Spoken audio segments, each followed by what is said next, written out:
자, 오늘 우리가 함께 생각할 말씀은 구약성경 1086면 예레미야 23장 1절에서 15절까지의 말씀을 제가 한 절 읽고 여러분이 한 절 읽고 함께 교독하겠습니다. 예레미야 23장 1절을 제가 먼저 읽습니다. 여호와의 말씀이니라. 내 목장의 양떼를 멸하며 흩어지게 하는 목자에게 화 있으리라. 그래, 하나님 여호와, 내 백성을 기르는 목자에게 이와 같이 말씀하시느니라. 너희가 내 양떼를 흩으며 그것을 몰아내고 돌보지 아니하였도다. 보라, 내가 너희의 악행 때문에 너희에게 보응하리라. 여호와의 말씀이니라. 내가 내 양떼에 남은 것을 그 몰려갔던 모든 지방에서 모아 다시 그 우리로 돌아오게 하리니 그들이 생육이 번성할 것이며 내가 그들을 기르는 목자들을 그들 위에 세우리니 그들이 다시는 두려워하거나 놀라거나 잃어버리지 아니하리라. 여호와의 말씀이니라. 여호와의 말씀이니라. 보라, 때가 이르르니 내가 다윗에게 한 의로운 가지를 일으킬 것이라. 그가 왕이 되어 지혜롭게 다스리며 세상에서 정의와 공의를 행할 것이며 그의 날에 유다는 구원을 받겠고 이스라엘은 평안히 살 것이며 그의 이름은 여호와 우리의 공이라 일컬음을 받으리라. 그러므로 여호와의 말씀이니라. 보라, 날이 이르르니 그들이 다시는 이스라엘 자손을 애굽 땅에서 인도해 내신 여호와의 사심으로 맹세하지 아니하고 이스라엘 집 자손을 북쪽 땅 그 모든 쫓겨났던 나라에서 인도하여 내신 여호와의 사심으로 맹세할 것이며 그들이 자기 땅에 살리라 하시니라. 선지자에 대한 말씀이라. 내 마음이 상하며 내 모든 뼈가 떨리며 내가 취한 사람 같으며 포도주에 잡힌 사람 같으니 이는 여호와 그 거룩한 말씀 때문이라. 이 땅에 간음하는 자가 가득하도다. 저주로 말미암아 땅이 슬퍼하며 광야의 초장들이 마르나니 그들의 행위가 악하고 힘쓰는 것이 정직하지 못함이로다. 여호와의 말씀이니라. 선지자와 제사장이 다 사악한지라. 내가 내 집에서도 그들의 악을 발견하였노라. 그러므로 그들의 길이 그들에게 어두운 가운데 미끄러운 곳과 같이 되고 그들이 밀어냄을 당하여 그 길에 엎드러질 것이라. 그들을 벌하는 해에 내가 그들에게 재앙을 내리리라. 여호와의 말씀이니라. 내가 사마리아 선지자들 가운데 우매함을 보았나니 그들은 바알을 의지하고 예언하여 내 백성 이스라엘을 그릇되게 하였고 내가 예루살렘 선지자들 가운데도 가증한 일을 보았나니 그들은 간음을 행하며 거짓을 말하며 악을 행하는 자의 손을 강하게 하여 사람으로 그 악에서 돌이킴이 없게 하였은즉 그들은 다 내 앞에서 소돔과 다름이 없고 그 주민은 고모라와 다름이 없느니라. 15절 다 함께. 그러므로 만군의 여호와께서 선지자에 대하여 이와 같이 말씀하시니라. 보라, 내가 그들에게 쑥을 먹이며 독한 물을 마시게 하리니 이는 사학이 예루살렘 선지자들로부터 나와서 온 땅에 퍼짐이라 하시니라. 아멘. 대형 화재가 발생하거나 또 큰 교통사고가 나게 되면 가장 먼저 출동하는 사람들이 경찰관들입니다.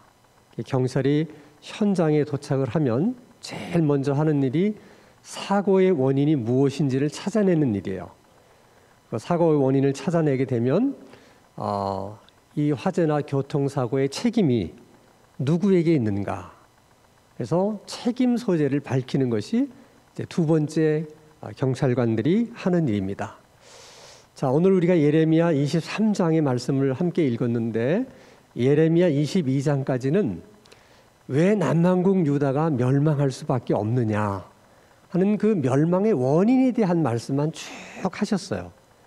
그다음 23장에 오면 남한국 유다의 멸망의 원인이 누구의 책임이냐, 누구에게 가장 큰 책임이 있느냐, 그걸 하나님이 말씀하시는 내용이 예레미야 23장의 말씀입니다. 누구에게 가장 큰 책임이 있느냐? 이스라엘의 지도자들이다. 이것이 하나님의 생각이고 하나님의 지적이에요. 자, 예레미야서 23장 1절 2절을 보면 자, 여호와의 말씀이니라 내 목장의 양떼를 멸하며 흩어지게 하는 목자에게 화 있으리라. 쭉 하나님이 목자에 대한 얘기를 해요. 그러니까 이스라엘 지도자들을 목자로 비유를 하면서 뭐라고 말씀하시냐면 너희들이 양떼를 잘 지키지 못하고 보살피지 못해서 양떼들이 다 흩어졌다는 거예요. 그 말을 뒤집어 얘기하면 목자들이 양을 잘 살피고 지켰더라면 내 양떼들이 흩어지지 않을 수도 있었다. 다시 말하면 목자들이 목자의 역할을 잘 했더라면 남왕국 유다가 멸망하지 않을 수도 있었다. 그렇게 얘기를 하는 것입니다. 그러면 양들이 언제 흩어지게 되느냐? 그것은 맹수의 공격을 받을 때 이제 흩어지게 돼요. 그래서 목자들이 양들을 방목할 때도 밤이 되면 양들을 한 곳으로 다 모으고 목자들이 번갈아 불침범을 서면서 그 양떼를 지킵니다. 근데 양떼가 흩어졌다고 하는 거 보면 맹수의 공격을 받았다는 것이죠. 그러면 목자들이 다 지키는 목자 없이 잠을 잤거나 아니면 뭐 이웃 동네에 술 한잔 하러 가면서 그 자리를 지키지 못했거나 아마 둘 중에 하나일 거예요. 그래서 그런 공격을 받았다는 것인데 그럼 왜 목자들이 그 모양일까? 왜 목자들이 자기 역할을 제대로 하지 못하고 양떼들이 다 흩어지게 만들었을까? 그 이유는 간단해요. 목자들의 관심이 양에게 있어야 되는데 목자들의 관심이 양에게 없는 거예요. 그러니까 뭐 자기 이권 챙기는 일에는 관심이 있고 또 자기 노는 일에는 뭐 관심이 있어서 거기에 이제 푹 빠져들거나 그런 일들은 뭐 잘하면서 실제로 양들에 대한 그런 관심이 없었기 때문에 그런 일이 생기는 것입니다. 그래서 특별히 하나님께서 그 지도자들에 대해서 이제 책임을 묻는 가운데 특별히 선지자에 대한 책임을 아주 강하게 말씀을 하세요. 그것이 예레미야 23장 13절 14절 말씀인데 한 번은 내가 사마리아 선지자들을 책망하는 말씀이 13절이고요. 14절은 유다 예루살렘 선지자들을 또 책망하는 말씀이세요. 특별히 선지자들을 더 심하게 책망하는 것. 다시 말하면 이스라엘 지도자들에게 다 책임이 있지만 그 중에도 가장 큰 책임이 있는 자들은 선지자들이다. 하나님 그렇게 말씀하시는 거죠. 왜 그러냐? 설사 다른 지도자들이 잘못되었다 하더라도 선지자들이 자기 역할만 잘 했더라면 하나님의 말씀만 그들에게 바로 전했더라면 그들이 돌이킬 수 있고 회개할 수 있는데 선지자들이 백성들이 다 잘못된 길로 가는 것을 뻔히 보면서도 그들에게 아무 일 없을 것이다. 모든 것은 다 잘 될 것이다. 이렇게 거짓 예언을 하는 바람에 그들이 돌이킬 마음도 갖지 못하고 돌이킬 수 있는 기회도 그들이 찾지를 못했다. 이게 이제 하나님의 지적이세요. 근데 문제는 분명 거짓 선지자들에게 이렇게 잘못된 선지자들에게 일차적인 책임이 있지만 그럼 백성들에게는 전혀 문제가 없냐? 그렇지 않아요. 뭐든지 여러분 이렇게 손바닥도 마주쳐야 소리가 나듯이 일방적으로 한 사람의 잘못으로만 그런 일이 생기지는 않아요. 예를 들면 흔히 명품이라고 하는 거, 뭐 핸드백이든 뭐 시계든 또 어떤 뭐 가방이든 이게 보통 명품이라고 하는 것에는 대부분 다 짝퉁이 있어요. 그래서 늘 경찰관들이 그 짝퉁이 이제 나돌지 못하도록 단속을 하는데 이게 짝퉁이 끊어지질 않아요. 계속 어디선가 또 만들어내서 또 나오는 거야. 왜 이 짝퉁이 근절되지 않느냐? 그럼 그 짝퉁을 만드는 사람들의 얘기는 뭐냐면 찾는 사람이 있기 때문에 자기들은 만든다는 거예요. 근데 그 말이 일리가 있는 거예요. 아무리 짝퉁을 만들어내도 찾는 손님이 없으면 누가 그 짝퉁을 계속 만들겠어요. 근데 만들면 찾는 손님이 있으니까 그러니까 계속해서 짝퉁을 만들게 되는 것이죠. 거짓 선지자도 유사해요. 거짓 선지자들의 예언을 듣고 싶어하는 백성들이 있기 때문에 거짓 선지자들이 생기는 거죠. 그래서 이것은 선지자들의 문제이기도 하지만 백성들의 문제이기도 하다는 겁니다. 자, 그러면 거짓 선지자라고 하는 것은 도대체 어떤 선지자를 두고 하는 말이냐? 오늘 예레미야 23장 25절 전에 16절 17절 보면 만군의 여호와께서 이와 같이 말씀하시되 너희에게 예언하는 선지자의 말을 듣지 말라. 그들은 너희에게 헛된 것을 가르치나니 그들이 말한 묵시는 자기 마음으로 말미암은 것이요 여호와의 입에서 나온 것이 아니니라. 그 다음에 25절 내 이름으로 거짓을 예언하는 선지자들의 말에 내가 꿈을 꾸었다 말하는 것을 내가 들었노라. 하나님이 그렇게 말씀하시는 거죠. 그러니까 거짓 예언자라고 하는 것은 한마디로 정의하면 하나님께서 그에게 말씀을 주시지 않았는데 스스로 하나님이 내게 이런 말씀을 주셨다. 그러면서 사람들에게 하나님의 말씀이라고 전하는 사람들이 다 거짓 선지자예요. 근데 그런 사람에게는 두 가지 유형이 있어요. 하나는 하나님께서 자기에게 말씀을 주시지 않았는데 하나님이 자기에게 말씀을 주셨다고 자신만 그렇게 확신하는 거예요. 일종의 착각이죠.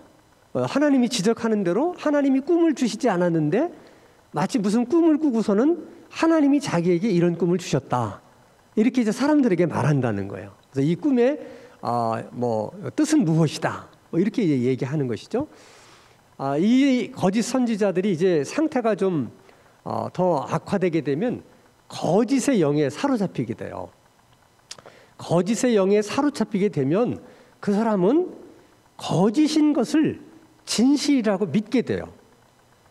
그러니까 자기가 지금 전하는 말이 하나님의 말씀이 아닌데도 불구하고 본인은 100% 이것은 하나님이 내게 주신 말씀이다.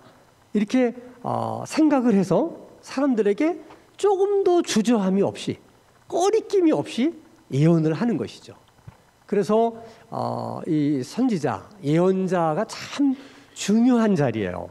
그러니까 항상 영적으로 건강하게 그 자리를 잘 보존하지 못하게 되면 어느 한순간에 그렇게 될 수 있는 거예요.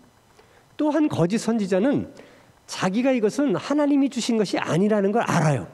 본인도 알면서 다른 사람들을 속이는 거예요. 하나님이 주신 말씀이다. 이 두 가지 유형의 거짓 선지자들이 있는데 늘 지금도 말씀을 드렸지만은 거짓 선지자가 이렇게 많이 나타나는 것은 그 거짓 선지자들이 하는 말을 듣고 싶어하는 백성들이 있기 때문에 거짓 선지자들이 많이 나타나게 되는 거죠. 이거는 사회적인 현상 중에 하나예요. 여러분 놀라지 마세요. 우리나라에 무속인, 또 무당들을 가리키는 것이죠. 그 다음에 역술인, 사주팔자를 본다든지 이렇게 해서 미래를 이야기하는 사람들의 수가 100만 명이 넘는데 본인들이 신고를 해서 나는 무당이다, 나는 무속인이다 이렇게 신고를 해서 그 신고한 사람들의 숫자만 100만이 넘는데요. 그러니까 신고하지 않고 그 일을 하는 사람들은 더 많다는 거예요. 그래도 여러분 하나도 안 놀라셔. 아니 무당하고 역술인이 그것을 직업으로 삼고 사는 사람이 우리 사회에 100만이 넘는다는 거야. 신고한 사람만. 아니 그럼 이게 건강한 사회예요? 그럼 왜 그렇게 그런 사람이 많은 거야?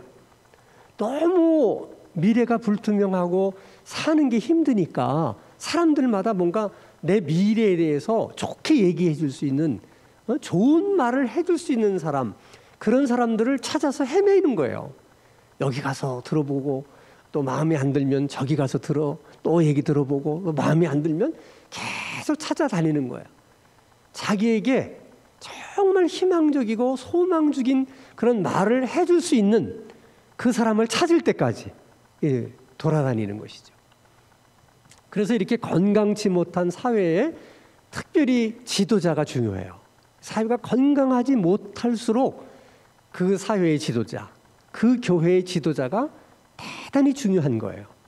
근데 항상 보면 저런 분이 지도자가 됐으면 좋겠다 하는 분들은 지도자가 잘 안 되고, 저런 분들은 지도자가 되면 안 좋을 것 같은데, 지도자가 안 됐으면 좋겠는데 하는 사람들은 열심히 운동을 해서, 그래서 또 그런 분들이 지도자가 돼요. 이제 그렇게 되면 사회적으로도 이제 불행해지는 것도, 교회 안에서도 그렇게 되면 교회가 또 불행해지는. 그래도 우리 교회는 건강한 편에 속하기 때문에 그런 일이 별로 없지만은, 다른 교회 예를 들어보면 뭐 장로 선거를 한다든지 권사 선거를 한다든지 하면 선거 운동을 엄청 열심히 한대요.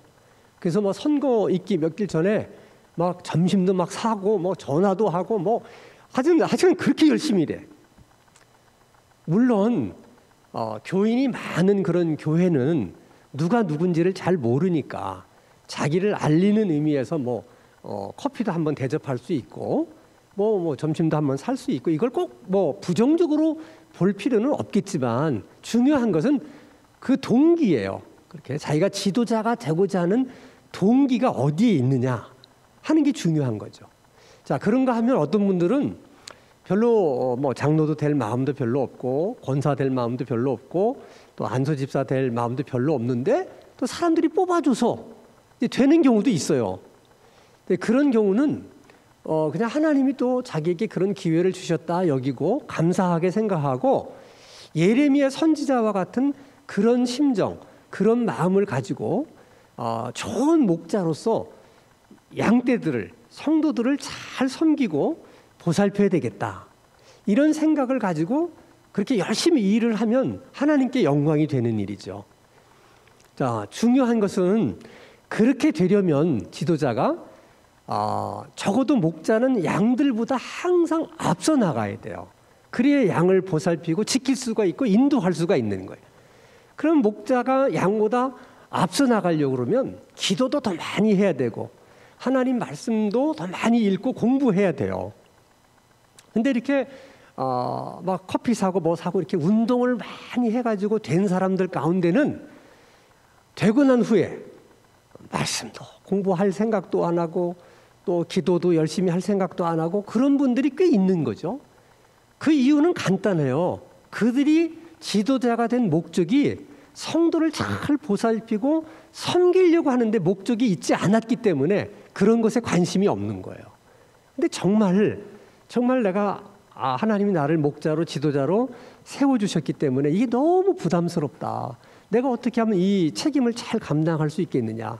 그러기 위해서 내가 양들보다는 더 앞서 나가야 되니까 더 많이 기도도 하고 더 많이 말씀도 읽고 더 많이 섬기려고 하면 그러면 이제 좋은 지도자가 될 수 있는 것이죠. 그래서 교회든 뭐 나라든 마찬가지예요. 좋은 지도자를 뽑는 것이 교인의 복이고 국민의 복이에요. 자, 그런데 또 뽑는 것만이 중요한 게 아니라 우리가 지도자를 뽑았으면 그 지도자를 위해서 어떻게 끊임없이 기도하는 일도 중요한 거예요. 뽑을 때는 그렇게 하고 뽑은 다음에는 나 몰라라 그러면 안 되는 거죠. 그 지도자들이 정말 선한 목자가 돼서 양들을 잘 보살피고 지킬 수 있는 목자가 되게 하기 위해서는 기도가 필요하죠. 왜냐하면 악한 영들이 그 한 지도자만 흔들면 양떼들이 다 흩어지잖아요. 그러니까 얼마든지 거짓 그 악한 영들이 그게 흔들려고 그러는 거죠. 지도자들마다 다. 그래서 기도가 필요한 거예요. 대통령도 기도가 필요하고 우리의 기도가 필요하고 장관들이나 국회의원들이나 뭐 사법부에 계신 분들이나 다 우리들의 기도가 필요해요. 지금도 여러분 건강한 교회가 생각보다 그렇게 많지를 않아요. 그래서 교회에서도 계속 다툼이 일어나는 일들이 끊임없이 생겨요. 우리 생각에는 아니 다른 데도 모르고 왜 하나님을 믿는 사람들이라는 사람들이 다 하나님을 예배하고 뭐 이러는 사람들이 서로 사랑해야 된다는 것을 아는 사람들이 모인 그런 모임에서 왜 다투고 싸우고 갈등이 있는가, 이런 게 잘 이해가 되지 않잖아요. 근데 이제 교회에 분쟁이 있는 교회들마다 이렇게 제가 분석을 해보니까 아주 쉬운 공통점이 하나 있어요. 어느 교회든 마찬가지예요. 싸우는 교회의 가장 간단한 공통점은 뭐냐면 그 교회 지도자들이 양에게 관심이 없다는 거예요.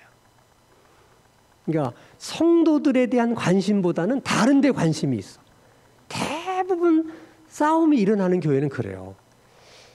정말 그 양들에 대한 관심이 있고 어떻게 하면 양들을 잘 보살필까, 지킬까, 잘 섬길까, 그런 생각으로 다 지도자들이 같은 생각을 하면 다툴 일이 뭐가 있겠어요? 싸울 일이 뭐가 있겠어요? 근데 그런 생각보다는 다른 생각을 더 많이 가지고 있기 때문에 결국은 그런 일들이 생기게 된다. 근데 여러분 오늘 이제 예레미야 23장을 읽었는데 특별히 하나님께서 마지막으로 지적하시는 말씀이 뭐냐면 그 이스라엘 그 사회 구조상 지도자들이 왕, 그다음에 제사장, 방백들, 선지자 요 4개 그룹이에요. 근데 이 4개 그룹이 잘못되더라도 백성들은 이 지도자를 바꿀 힘이 없어요. 다시 말하면 왕이 잘못되더라도 백성들이 왕을 바꾸지 못하죠. 제사장이 잘못되더라도 그 제사장을 백성들이 바꿀 수 없죠. 선지자가 잘못되더라도 그 선지자를 백성들이 바꿀 수가 없어요. 그러기 때문에 하나님께서 특별히 그 이스라엘 지도자들에게 아주 무거운 책임을 묻는 거야. 그게 여러분 우리 교회도 마찬가지예요. 그래서 그런 경우에는 하나님이 더 무겁게 책임을 물으신다는 거죠. 그래서 이제 오늘 우리가 예레미야 23장을 읽으면서 이런 기도를 해야 되겠다, 그런 생각이 들어요. 하나는 자, 우리가 대통령을 뽑을 때 사람들마다 다 다르잖아요, 취향이. 근데 내가 원하는 대통령이 되지 않았어. 그런 경우가 있을 수 있어요. 두 번째, 내가 그 대통령을 뽑을 때는 참 좋은 대통령감이다, 대통령이 되면 참 잘할 거다, 이런 생각을 가지고 뽑았는데 아닐 수 있잖아요. 그건 사회에서뿐만 아니라 교회도 마찬가지야. 교회에서 우리가 뭐 장로를 뽑거나 권사를 뽑거나 이렇게 안수집사를 뽑을 때도 똑같은 거죠. 저분 참 좋은 장로감이야, 또는 뭐 좋은 권사감이야, 그렇게 생각하고 뽑았는데 실제는 그렇지 못한 경우가 있고, 나는 저분 권사 되는 거 별로 원치 않았는데 그런 분이 또 되는 경우도 있고, 그렇죠. 이제 그런 경우에는 되게 어떻게 합니까? 사람들이 계속 불평하고 원망하죠. 그래, 그 사람 탓을 하죠, 자꾸. 근데 여러분이 아셔야 될 것은 불평하는 말이나 원망하는 말은 하나님이 듣지 않으세요. 아무리 많이 원망을 해도 그 원망으로는 절대로 그 사람이 안 바뀝니다. 왜냐하면 원망하는 소리는 하나님이 듣지 않으시기 때문에 그래요. 그러니까 정말 마음에 들지 않는 대통령, 마음에 들지 않는 뭐 장로님 또는 뭐 권사님, 이런 분들이 있다 하더라도 그들을 위해서 여러분이 계속 기도하고 눈물로 기도하면 하나님이 은혜를 주셔서 바뀔 수가 있어요. 그들이 바뀔 수 있는 유일한 길은 기도밖에 없어요. 그래서 기도가 중요한 거예요, 여러분. 절대 원망하지 말고, 원망으로는 그 사람 바꿀 수 없다. 불평으로는 그 사람 바꿀 수 없다. 원망과 불평 대신 뭐 하자? 그분을 위해서 기도해라. 눈물로 말없이 기도해, 여러분. 그러면 그분이 바뀌어요. 하나님이 그런 은혜를 주세요. 그래서 우리들에게 기도가 필요한 거예요. 그러니까 여러분, 수요 기도에 나온 우리들이 참 중요한 사람들이에요. 우리가 정말 해야 할 일이 너무 많다니까요. 우리가 기도로서 해야 될 일들이 너무 많은 거야. 오늘도 좀 그런 마음으로 여러분들이 좀 기도했으면 좋겠어요. 그 다음에 우리가 스스로 거짓 선지자들을 만들어내면 안 되겠다. 지금 이 사회가 그렇게 가고 있잖아요. 그러니까 국민들도 듣고 싶은 얘기만 자꾸 들으려고 하면 결국 지도자들이 알아요. 백성들이 무슨 얘기를 듣고 싶어 하는지. 그럼 그 얘기만 하는 거야. 그럼 거짓 선지자가 되는 거예요, 그게. 그건 교회도 마찬가지야. 그래서 마리아가 참 훌륭한 신앙인이라고 생각해요. 자, 마리아에게 천사가 나타나서 뭐라고 얘기하면 성령으로 네가 잉태하게 될 거다, 이렇게 얘기를 해줘요. 그러니까 마리아가 깜짝 놀라죠. 아니, 내가 남자를 모르는데 잉태를 한다는 게 무슨 말이냐? 처녀에게는 그것처럼 모욕스러운 말이 없잖아요, 사실. 우리가 이제 성경의 이야기니까 그렇지만 여러분들이 마리아 입장에 한번 돼서 생각해 보세요. 그 옛날, 아니 내가 남자를 모르는데 너 아기를 갖게 될 것이다, 이런 얘기가 할렐루야입니까? 있을 수가 없는 일이잖아요. 근데 마리아가 그 천사에게 이렇게 얘기해요. 나는 주의 여종이오니 주께서 하신 말씀이 내게 이루어지리다. 나는 이해되지 않아요. 나는 그 말이 썩 내키지도 않아요. 그러나 주님께서 내게 하신 말씀이기 때문에 그대로 그 말씀이 이루어지기를 바랍니다. 이런 마리아만 있으면 절대 거짓 선지자가 일어날 수가 없는 거죠.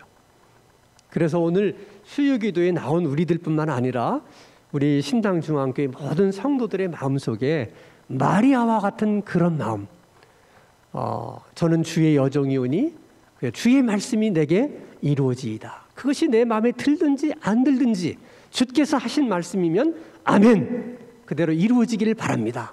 그런 마음으로 하나님 말씀을 들을 수 있는 그런 성도들이 다 될 수 있도록 또 여러분들이 기도하셔야 돼. 그래서 여러분들이 참 중요한 책임을 가지고 오늘도 나왔는데, 그런 기도 제목들과 함께 또 우리가 기도를 해드려야 될 기도의 사람들을 우리가 한 사람씩 보면서 또 기도하겠습니다.